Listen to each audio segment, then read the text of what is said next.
नमस्कार दोस्तों, Byju's exam prep IAS Hindi में आप सभी का स्वागत है।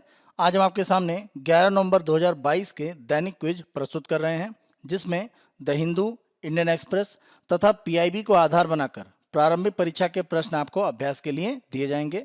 साथ साथ यूपीएससी के द्वारा विगत वर्षों में प्रारंभिक परीक्षा में पूछे गए प्रश्न हम आपको अभ्यास के लिए देंगे और अंत में आज के एक प्रमुख तथ्य की चर्चा करेंगे। आज के दैनिक क्विज को प्रारंभ करने से पहले आप सभी अभ्यर्थियों के लिए एक महत्वपूर्ण सूचना है। बायजूस एग्जाम प्रेप आईएएस के द्वारा ऑफलाइन सेंटर्स पर अलग अलग वर्कशॉप का आयोजन किया जा रहा है।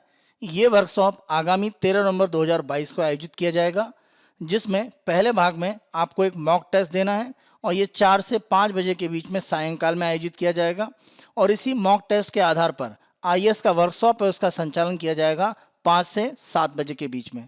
और इस वर्कशॉप के माध्यम से सिविल सेवा की तैयारी को किस रूप में किया जाए जिससे आप अपनी सफलता को सुनिश्चित कर सकें, उन अलग अलग तथ्यों की चर्चा की जाएगी। इस ऑफलाइन वर्कशॉप को अलग अलग हमारे सेंटर पर आयोजित किया जा रहा है। जैसे अगर हम बेंगलोर सेंटर की बात करें तो इसे भरत सर के द्वारा आयोजित किया जा रहा है और इसका अगर हम यहाँ पर एड्रेस देखें जहाँ पर इसको संचालित किया जाएगा, आप यहाँ से इस एड्रेस को देख सकते हैं। साथ साथ हमारे जो भी ऑफलाइन वर्कशॉप हैं उनके जो वेन्यू हैं उसके संदर्भ में डिटेल हमारे वीडियो के डिस्क्रिप्शन बॉक्स में दिया गया है, आप वहां से भी वो डिटेल देख सकते हैं। दूसरा अगर हम वर्कशॉप देखें तो कोलकाता में आयोजित किया जाएगा, जिसे पीयूष मदान सर के द्वारा संचालित किया जाएगा। साथ साथ अगर हम एड्रेस की बात करें जहां पर इसका संचालन होगा तो आप यहां से देख सकते हैं।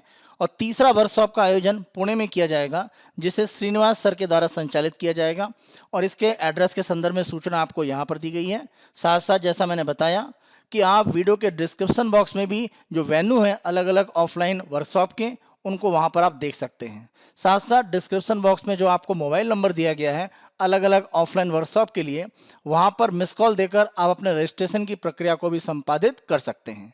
तो जल्द से जल्द ऑफलाइन इस वर्कशॉप के लिए अपना रजिस्ट्रेशन कराइए और सिविल सेवा परीक्षा की तैयारी में अपनी सफलता को सुनिश्चित करने के लिए आवश्यक जो मार्गदर्शन है उसको प्राप्त करें। आज के दैनिक क्विज को हम प्रारंभ करते हैं और आज के पहले प्रश्न को देखते हैं। भारत के राज्यों में राज्यपाल के पद के संबंध में निम्नलिखित कथनों पर विचार कीजिए। पहला, यदि किसी व्यक्ति को 2 या 2 से अधिक राज्यों का राज्यपाल नियुक्त किया जाता है तो उसके वेतन और भत्तों को संसद द्वारा निर्धारित अनुपात में संबंधित राज्यों द्वारा साझा किया जाता है। ध्यान रखें, यहाँ पर संसद नहीं, राष्ट्रपति के द्वारा एक तरह से इसका निर्धारण किया जाता है। इस रूप में पहला कथन असत्य है। दूसरा, राज्यपाल को उनके पद की शपथ भारत के राष्ट्रपति द्वारा दिलाई जाती है।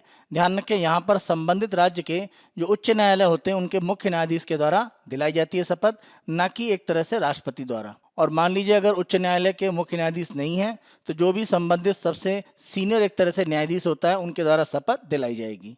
तो यहाँ पर दूसरा कथन भी असत्य है। तीसरा, राष्ट्रपति द्वारा राज्यपाल को उसके पद से हटाने की प्रक्रिया संविधान द्वारा निर्धारित नहीं की गई है। यानी जिस आधार पर राष्ट्रपति राज्यपाल को उसके पद से हटा सकता है उसके संदर्भ में प्रमुख रूप से अलग अलग जो तथ्य हैं वो संविधान में नहीं दिए गए हैं। इस आधार पर तीसरा कथन सत्य है। केवल एक कथन सत्य है, तो हमारा उत्तर है ए, केवल एक कथन सही है। यहाँ पर यह प्रश्न हमने आपसे इसलिए पूछा है क्योंकि अगर हम केरल के राज्यपाल आरिफ मोहम्मद खान की बात करें और वर्तमान में वहां पर जो सरकार है उनके बीच में जो तनातनी है वो बढ़ती जा रही है। इसी प्रक्रिया में अगर हम देखें तो केरल सरकार के द्वारा केरला कलामंडलम डीम्ड यूनिवर्सिटी के चांसलर का जो पद है वहां से राज्यपाल को हटा दिया गया है। तो आप कह सकते हैं कि राज्य सरकार और साथ साथ राज्यपाल के बीच में जो स्थितियां हैं वो अनियंत्रित होती दिख रही हैं। आज के दूसरे प्रश्न को हम देखते हैं। निम्नलिखित में से कौन सा या कौन से राष्ट्र आसियान और पूर्वी एशिया शिखर सम्मेलन दोनों समूहों के सदस्य हैं? तो प्रमुख रूप से अगर हम देखें दोनों संगठनों की अगर हम बात करते हैं तो यहाँ पर जब हम आसियान की बात करते हैं तो दक्षिण पूर्वी एशिया के जो 10 देश हैं यानी Brunei, Myanmar, Cambodia, Philippines, Indonesia, Singapore, Laos, Thailand, Malaysia और वियतनाम, ये आसियान के 10 देश हैं। अगर हम पूर्वी एशिया शिखर सम्मेलन यानी ईस्ट एशिया समिट की बात करते हैं तो प्रमुख रूप से आसियान के 10 देश शामिल हैं। साथ साथ इसमें 8 अन्य देश भी शामिल हैं, जिसमें अगर हम देखें तो यूएसए शामिल है। इसी के साथ साथ अगर हम देखें तो रूस शामिल है। साथ साथ यहाँ पर ऑस्ट्रेलिया, न्यूजीलैंड और स्थिति बनती है यहाँ पर आपका जापान के लिए, साथ साथ दक्षिण कोरिया के लिए, यहाँ पर स्थिति बन जाती है भारत के लिए और साथ साथ स्थिति बनती है चीन के लिए।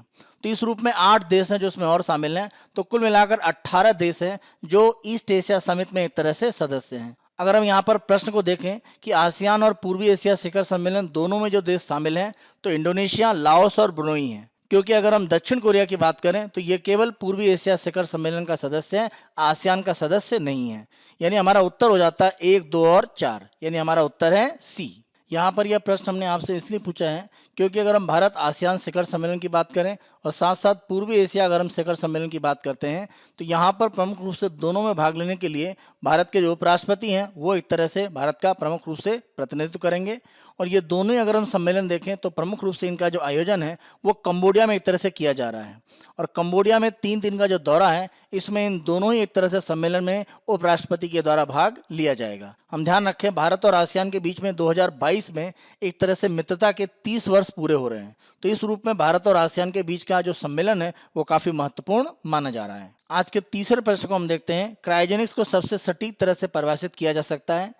जब भी हम क्रायोजेनिक्स की बात करते हैं तो आप ध्यान रखें कि अत्यंत कम तापमान पर प्रमुख रूप से इसके द्वारा कार्य करने की प्रक्रियाएं देखी जाती हैं। अगर हम क्रायोजेनिक्स की बात करते हैं तो प्रमुख रूप से इसका जो उपयोग है वह उपग्रह के प्रक्षेपण में किया जाता है। अगर हम क्रायोजेनिक प्रमुख रूप से तकनीक की बात करें तो जिन क्रायोजेनिक इंजन का उपयोग उपग्रह के प्रक्षेपण में किया जाता है, यहाँ पर अगर हम देखें तो तरल हाइड्रोजन साथ साथ तरल ऑक्सीजन का उपयोग किया जाता है। तरल अगर हम ऑक्सीजन की बात करें तो इसे -183 डिग्री सेंटीग्रेड तापमान पर रखा जाता है। इसकी तुलना में अगर हम तरल हाइड्रोजन की बात करते हैं तो ये तरल ऑक्सीजन हुआ, और अगर हम तरल हाइड्रोजन की बात करें तो इसे -253 डिग्री सेंटीग्रेड पर रखा जाता है।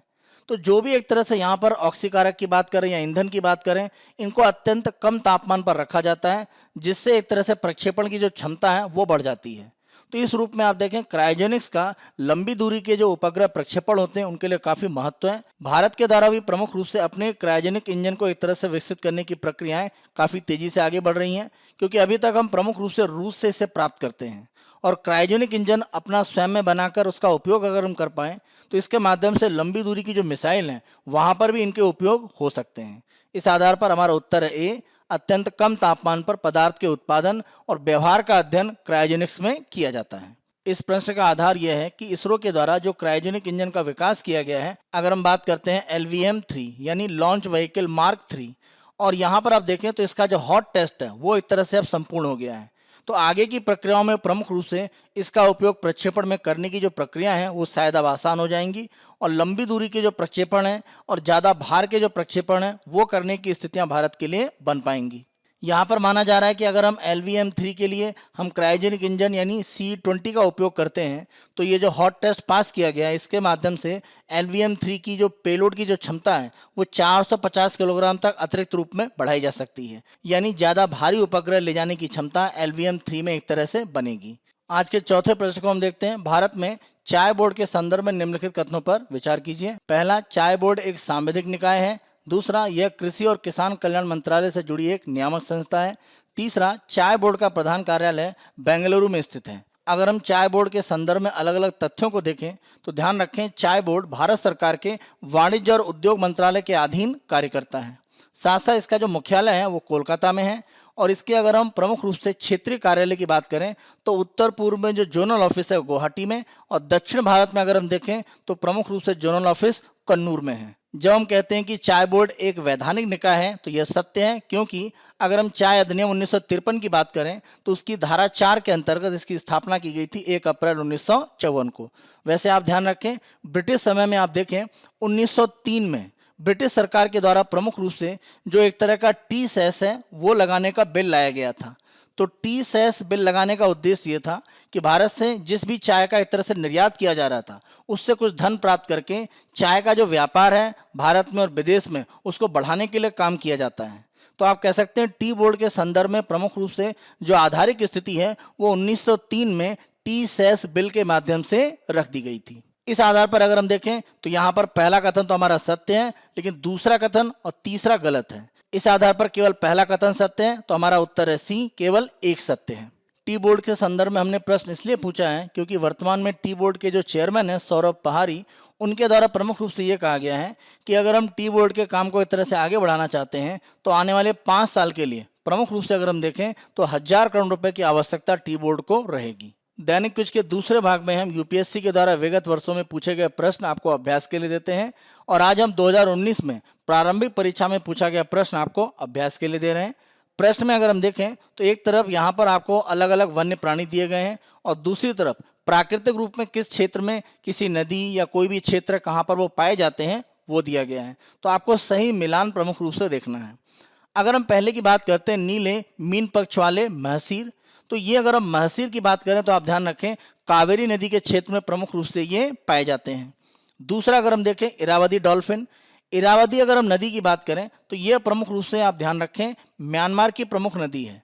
तो जब हम डॉल्फिन की प्रजाति की बात करते हैं तो म्यांमार की जो ये इरावदी डॉल्फिन है, इसका भारत में अगर हम क्षेत्र देखें तो चिल्का झील के आसपास के क्षेत्र में यानी उड़ीसा के तट पर जरूर है, लेकिन चंबल नदी की अगर हम बात करें तो वहां पर एक तरह से ऐसी स्थिति नहीं है।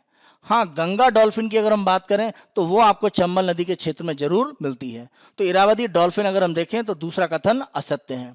और आप देखें यहाँ पर एलिमिनेशन के माध्यम से आप उत्तर तक पहुंच सकते हैं, क्योंकि अगर आपने देखा कि दूसरा कथन आपने गलत कर दिया है तो दूसरा गलत होने का मतलब है ए, बी और डी तीनों कथन गलत हो जाते हैं। आपका उत्तर है सी, केवल 1 और 3 सत्य हैं। और आप ध्यान रखें अगर हम रस्टी चित्तीदार बिल्ली की बात करते हैं यानी रस्टी स्पॉटेड कैट की बात करते हैं तो यह पूर्वी घाट के क्षेत्रों में प्रमुख रूप से पाई जाती है। तो इस आधार पर हमारा उत्तर है सी, 1 और 3 सत्य हैं। दैनिक क्विज के तीसरे और अंतिम भाग में हम आते हैं, जहां पर हम आज के तथ्य की चर्चा करेंगे। और आज के तथ्य में हम टीवी प्रसारण के संदर्भ में भारत सरकार के द्वारा जो नए दिशा निर्देश जारी किए गए हैं उनकी हम चर्चा करेंगे। प्रमुख रूप से आप देखें जो भी सार्वजनिक सेवा का प्रसारण किया जा रहा है उसमें सरकार के द्वारा कुछ नियम नए रूप में बनाए गए हैं, कुछ नए दिशा निर्देश दिए गए हैं। और जितने भी निजी चैनल हैं वहाँ सभी के लिए अनिवार्य कर दिया गया है कि राष्ट्रीय महत्व और सामाजिक प्रासंगिकता के कुछ विषय हैं उनके संदर्भ में आपको एक दिन में न्यूनतम 30 मिनट का जो कार्यक्रम है वो सार्वजनिक सेवा के रूप में प्रसारित करना पड़ेगा। और मंत्रालय के द्वारा जल्द इसके प्रभावी होने की तारीख और किस रूप में सामग्री आपको इस कार्यक्रम में प्रसारित करनी है आधे घंटे के लिए और किस समय स्लॉट पर आपको प्रकाशित करना है उसके बारे में जल्द सरकार के द्वारा सलाह जारी की जाएगी। तो अगर इस तरह का आधे घंटे का कार्यक्रम निजी चैनल को कहा जा रहा है कि आप प्रकाशित कीजिए, तो यहाँ पर सरकार का तर्क क्या है? सरकार ये कह रही है कि अगर हम एयरवेव्स की बात करते हैं या फ्रीक्वेंसी की बात करते हैं तो ये सार्वजनिक संपत्ति है और इसीलिए जो भी सार्वजनिक संपत्ति का उपयोग करता है उनका एक तरह से दायित्व बनता है कि समाज के लिए जो सर्वोत्तम हित में है उनके संदर्भ में अलग अलग तथ्यों को जरूर वो बताएं। लेकिन इसका एक दूसरा पक्ष भी है कि बहुत सारी निजी कंपनियां ये कह रही हैं कि जो भी आप एयरवेव या फ्रीक्वेंसी की बात कर रहे हैं उसको हम शुल्क देकर खरीदते हैं और उसका उपयोग करते हैं। तो अगर हम शुल्क देकर कोई सेवा प्राप्त कर रहे हैं तो अगर किसी भी तरह से बाध्यकारी सरकार के कोई गाइडलाइन आते हैं कि नहीं आपको आधे घंटे का कार्यक्रम राष्ट्रीय महत्व का प्रकाशित करना है, मान लीजिए हमारे स्वतंत्रता सेनानियों के बारे में बताना है, देश के स्वतंत्रता आंदोलन के संदर्भ में बताना है या भारत की सांस्कृतिक विरासत के बारे में बताना है, तो अगर आप ऐसी कोई स्थिति बाध्यकारी रूप में लगाते हैं तो इससे जो हमारे व्यावसायिक हित हैं उन पर प्रतिकूल प्रभाव पड़ेगा। सरकार ये कह रही है कि जब राष्ट्रीय हित के आप आधे घंटे के कार्यक्रम को प्रसारित करने की बात करते हैं प्रतिदिन, तो इसमें 8 अलग अलग राष्ट्रीय महत्व और सामाजिक प्रासंगिकता के विषय होंगे, जैसे शिक्षा और साक्षरता का प्रसार कैसे करते हैं उसके संदर्भ में, कृषि और ग्रामीण विकास, स्वास्थ्य और परिवार कल्याण, विज्ञान और प्रौद्योगिकी, महिलाओं का कल्याण, समाज के कमजोर वर्गों का कल्याण, पर्यावरण और सांस्कृतिक विरासत की सुरक्षा और राष्ट्रीय एकीकरण। अगर हम इस नियम की बात करें तो इसका अनुपालन यानी इसको पालन करने की स्थिति कैसे बनेगी?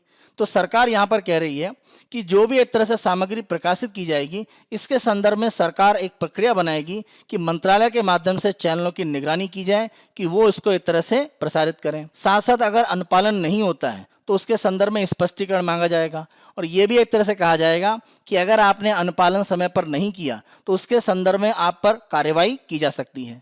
और इसके संदर्भ में जो प्रक्रियाएं हैं वो सरकार के द्वारा एक तरह से जल्द बताई जाएंगी कि अनुपालन नहीं करने पर किस तरह की कार्रवाई हो सकती है। इसी के साथ साथ केंद्र सरकार का यह कहना है कि राष्ट्रीय हित के संदर्भ में जो भी आप सामग्री प्रसारित करेंगे हम उसके संदर्भ में समय समय पर सलाह आपको जारी कर सकते हैं और सलाह में कुछ परिवर्तन भी हो सकता है। तो ये केंद्र सरकार लगातार परिवर्तन करती रहेगी। यहाँ पर एक प्रश्न ये उठता है कि क्या ऐसे कोई चैनल हो सकते हैं जिनको इस तरह के कार्यक्रम प्रसारित ना करने की छूट दी जाए? तो यहाँ पर यह कहा गया है कि जैसे अगर हम स्पोर्ट्स चैनल की बात करें या किसी भी रूप में आप देखें कि जो वन्यजीव के चैनल हैं या विदेशी चैनल हैं वहाँ पर इस तरह के कार्यक्रम प्रसारित करने की जो स्थिति है वो एक तरह से नहीं होगी, उनको छूट दी जा सकती है। भारत सरकार के द्वारा प्रसारण के संदर्भ में जो दिशा निर्देश लाए गए हैं उनके अलग अलग भागों को हम देखते हैं कि किस रूप में प्रभाव डालेंगे। अगर हम दिशा निर्देशों की बात करें तो उसमें अपलिंकिंग और डाउनलिंकिंग यानी जो भी कार्यक्रम प्रसारित हो रहे हैं या कार्यक्रम आप प्राप्त कर रहे हैं उसके संदर्भ में नियम है। आप प्रसारण के लिए जो उपकरण खरीदते हैं उनके संदर्भ में, साथ साथ आप क्या अपने कार्यक्रम का नाम रखते हैं, आप लोगो किस तरह का उपयोग करते हैं, हर तरह के जो परिवर्तन है उसके संदर्भ में दिशा निर्देश इस नियम जो नए परिवर्तित किए गए हैं उसमें दिया गया है। साथ साथ ये भी अनिवार्य किया गया है कि सी बैंड के अलावा अन्य प्रकार की जितनी भी फ्रीक्वेंसी का आप एक तरह से उपयोग करते हैं, आप अन्य जो भी फ्रीक्वेंसी जिस पर आप किसी भी तरह के कार्यक्रम प्रसारित करते हैं आपको एनक्रिप्ट करना पड़ेगा। मतलब आपको एक तरह से कोडिंग करनी पड़ेगी। मतलब आपको एक तरह से जो प्रसारण है उसको कोड करके लाना पड़ेगा। जैसे आपने देखा होगा व्हाट्सएप पर जब आप कोई मैसेज भेजते हैं या कोई भी कंटेंट भेजते हैं तो उसमें लिखा होता है इनक्रिप्टेड। तो मतलब आपके अलावा कोई और एक तरह से उसको पढ़ने की क्षमता नहीं रखता है या जिसको आप भेजते हैं। तो इस रूप में आप देखें आपको एनक्रिप्ट करना पड़ेगा, एक कोड के माध्यम से उसको आप सुरक्षित कीजिए। जब भी आप किसी भी तरह का कार्यक्रम सी बैंड के अलावा किसी भी फ्रीक्वेंसी किसी भी आवृत्ति पर प्रसारित करते हैं, कोई भी कार्यक्रम की अपलिंकिंग या डाउनलिंकिंग की जा रही है तो गृह मंत्रालय की मंजूरी और अनुमोदन आवश्यक होगा। और जहां भी आवश्यक हो अन्य संस्थाओं के माध्यम से अनुमोदन की आवश्यकता अगर महसूस होगी तो सरकार के द्वारा वो कराया जाएगा। इसी के साथ साथ जो नए दिशा निर्देश हैं, समाचार जो एजेंसी हैं उनको 1 वर्ष के बजाय 5 साल के लिए अनुमति देंगी। यहाँ पर सरकार के द्वारा अलग अलग उल्लंघन करने पर जो जुर्माना लगाया जाता है उसमें भी कुछ परिवर्तन किया गया है। वर्तमान समय में अगर हम देखें तो अलग अलग प्रकार के जो भी आपके कह सकते हैं कि उल्लंघन होते हैं सभी पर एक प्रकार का दंड लगाया जाता है। अब सरकार ने यह कहा है कि अलग अलग प्रकार के नियमों के जो उल्लंघन है उसके लिए दंड अलग अलग रूप में सरकार लाएगी। यहाँ पर हम अलग अलग क्षेत्रों में जो भी एक तरह से टीवी चैनल काम कर रहे हैं, जैसे अगर हम बात करते हैं स्पोर्ट्स के संदर्भ में या वाइल्ड लाइफ के संदर्भ में या किसी भी तरह के मनोरंजन के संदर्भ में, तो उनके लिए अनुपालन अलग अलग नियम का करना आसान हो जाएगा। यहाँ पर प्रसारण कंपनियों को यह भी अधिकार दिया गया है कि भारतीय टेलीपोर्ट के माध्यम से विदेशी चैनलों को अपलिंक करने की अनुमति दी जाएगी।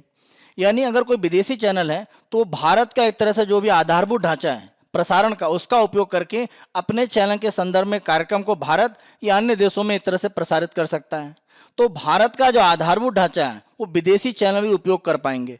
इससे भारत में रोजगार के अवसर पैदा होंगे और भारत टेलीपोर्ट के हब के रूप में बन पाएगा। वर्तमान में अगर हम देखें तो सिंगापुर इस तरह के टेलीपोर्ट की अपलिंकिंग का एक बड़ा हब माना जाता है।